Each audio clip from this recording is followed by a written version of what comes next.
అసలు drip irrigation ప్రాజెక్టుకు ఉన్న ప్రాధాన్యత గత పాలకులకు ఏం తెలుసు అధ్యక్ష? డ్రిప్ ఇరిగేషన్ అనేది ఈ దేశంలో లేని రోజుల్లో దాని ప్రాధాన్యతను గుర్తించిన నాయకుడిని చూశాం. దేశమంతటా డ్రిప్ ఇరిగేషన్ ఉన్న ఈ రోజుల్లో దాన్ని నిర్లక్ష్యం చేసిన గత పాలకుడిని చూశాం. ఈ సందర్భంగా డ్రిప్ ఇరిగేషన్ ఈ దేశంలోకి తొలి అడుగు ఎలా పెట్టిందనేది ఈ తరానికి తెలియజెప్పాల్సింది అధ్యక్ష. డ్రిప్ ఇరిగేషన్ గురించి ఎవరూ ఆలోచన చేయని 90వ దశకంలో ఇజ్రాయెల్ టెక్నాలజీని రాష్ట్రానికి తేవాలన్నారు చంద్రబాబు నాయుడు గారు. అధ్యయనానికి ఇజ్రాయెల్కి వెళ్లిన కమిటీలో నేను సభ్యుడిగా ఉన్నాను అధ్యక్ష. 3 IAS అధికారులను నన్ను సభ్యుడిగా ఆ కమిటీలో నియమించారు. నాటి ఉమ్మడి రాష్ట్ర ముఖ్యమంత్రి చంద్రబాబు గారి సూచనల మేరకు దాన్ని అధ్యయనం చేసి అందించిన నివేదిక ఆధారంగా దేశంలోనే తొలిసారిగా ఉమ్మడి రాష్ట్రంలో డ్రిప్ ఇరిగేషన్ పైలట్ ప్రాజెక్టు ప్రారంభించారు.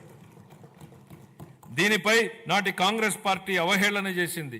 ఆ తర్వాత డ్రిప్ ఇరిగేషన్ పై జాతీయ స్థాయిలో వేసిన టాస్క్ ఫోర్స్కు ఆయనే నేతృత్వం వహించారు. ఇవాళ డ్రిప్ లేని రాష్ట్రం లేదు, డ్రిప్ లేని పొలం లేదు.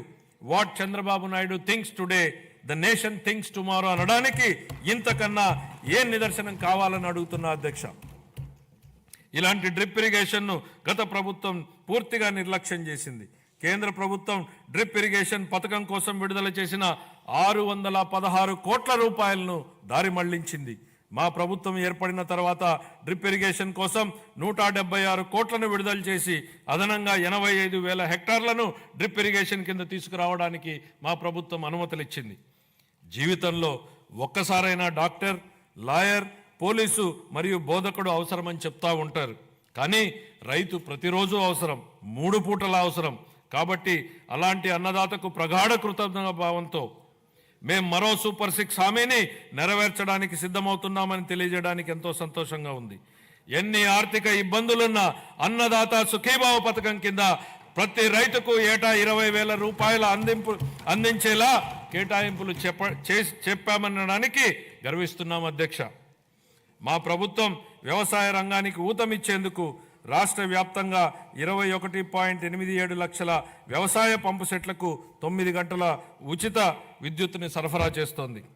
చేపల వేట నిషేధ కాలంలో మత్స్యకారులకు అందించే ఆర్థిక సహాయాన్ని 10,000 రూపాయల నుండి 20,000 రూపాయలకు రెట్టింపు చేస్తామనే మేనిఫెస్టోలోని మరొక హామీని నెరవేర్చడానికి తగిన కేటాయింపులు చేశామని సంతోషంగా ప్రకటిస్తున్నాం. 25-26 ఆర్థిక సంవత్సరానికి వ్యవసాయం మరియు అనుబంధ రంగాలకు 13,487 కోట్ల రూపాయల కేటాయింపును ప్రతిపాదిస్తున్నాను. పౌర సరఫరాల శాఖ కాలే కడుపుకు పట్టెడన్నం పెట్టడమే మా సిద్ధాంతం అని చెప్పిన శ్రీ నందమూరి తారక రామారావు గారు దాన్ని నిజం చేసే దిశగా 94లో సంవత్సరంలో 2 రూపాయలకే కిలో బియ్యం పథకం ప్రవేశపెట్టారు. దేశం మొత్తం ఈ నమూనానే అనుకరించింది. మన రాష్ట్రంలో ప్రారంభమైన ఈ పథకం 3 దశాబ్దాల తర్వాత జాతీయ ఆహార భద్రతా చట్టం 2013 రూపకల్పనకు ఆధారమైంది. ప్రజా పంపిణీ వ్యవస్థ ద్వారా పేదలకు నాణ్యమైన బియ్యాన్ని మా ప్రభుత్వం సరఫరా చేస్తోంది. వచ్చే విద్యా సంవత్సరం నుండి మధ్యాహ్న భోజనం కింద ప్రభుత్వ పాఠశాలలకు మరియు సాంఘిక సంక్షేమ వసతి గృహాలకు ప్రత్యేకంగా ప్యాక్ చేయబడిన నాణ్యమైన బియ్యం సరఫరా చేయబడుతుందని గౌరవ సభకు తెలియజేస్తున్నాను. గత ప్రభుత్వం నిర్లక్ష్యం చేసిన ధాన్య సేకరణ ప్రక్రియను మా ప్రభుత్వం మెరుగుపరిచింది.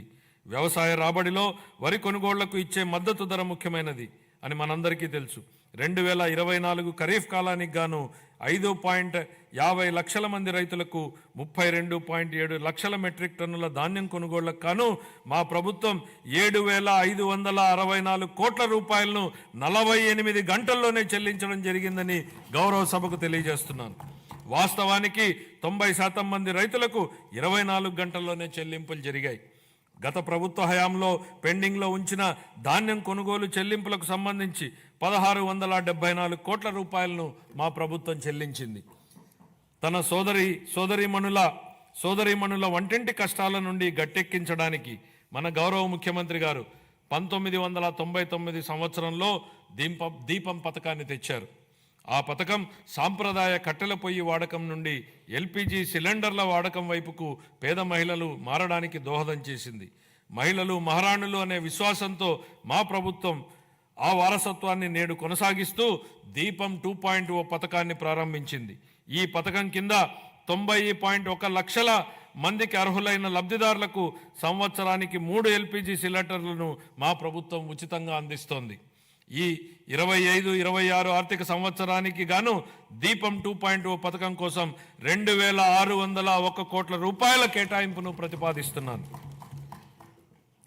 ఈ ఆర్థిక సంవత్సరానికి గాను పౌర సరఫరాల శాఖకు 3,806 కోట్ల రూపాయల కేటాయింపును ప్రతిపాదిస్తున్నాను. సంక్షేమ రంగం ప్రజలకు సామాజిక సంక్షేమాన్ని అందించడమే అధికారం యొక్క ఏకైక విధి బెంజమిన్ డిస్రేలి అన్నారు. స్వర్ణాంధ్ర విజన్ 2047 లక్ష్యాలకు అనుగుణంగా మేనిఫెస్టోలో ఇచ్చిన మా హామీలను అమలు చేస్తూ బడుగు బలహీన వర్గాల సంక్షేమానికి మా ప్రభుత్వం పెద్దపీట వేస్తోంది. వృద్ధులను ఓటు బ్యాంకుగా పరిగణించకుండా వారి జీవితాలకు ఆసరా కల్పించడాన్ని మా ప్రభుత్వం ఒక సామాజిక బాధ్యతగా భావించి మన గౌరవ ముఖ్యమంత్రి గారు సామాజిక భద్రతను ఆర్థిక కోణంలో కాకుండా మానవతా దృక్పథంతో చూస్తూ లక్షల కుటుంబాలకు పెద్ద కొడుకుగా మారి 35 రూపాయలతో ప్రారంభమైన పింఛన్ను ఎన్టీఆర్ భరోసా పింఛన్ల పేరుతో ఇప్పుడు 4,000 రూపాయలకు పెంచడం జరిగింది. దేశంలోనే అత్యధిక సామాజిక భద్రతా పెన్షన్లు ఇస్తున్న రాష్ట్రం మన రాష్ట్రమే. మేనిఫెస్టోలో ఇచ్చిన హామీ మేరకు ఎన్టీఆర్ భరోసా పథకంలో భాగంగా మా ప్రభుత్వం పెన్షన్లను వివిధ విభాగాలలో 4,000 రూపాయల నుండి 15,000 రూపాయల వరకు లబ్ధిదారులకు అందిస్తూ నిజమైన సంక్షేమానికి ఆదర్శంగా నిలుస్తోంది. షెడ్యూల్ కులాలు మరియు తెగల విద్యార్థులకు విద్యా సామాజిక భద్రత మరియు ఆర్థిక సాధికారతలపై మా ప్రభుత్వం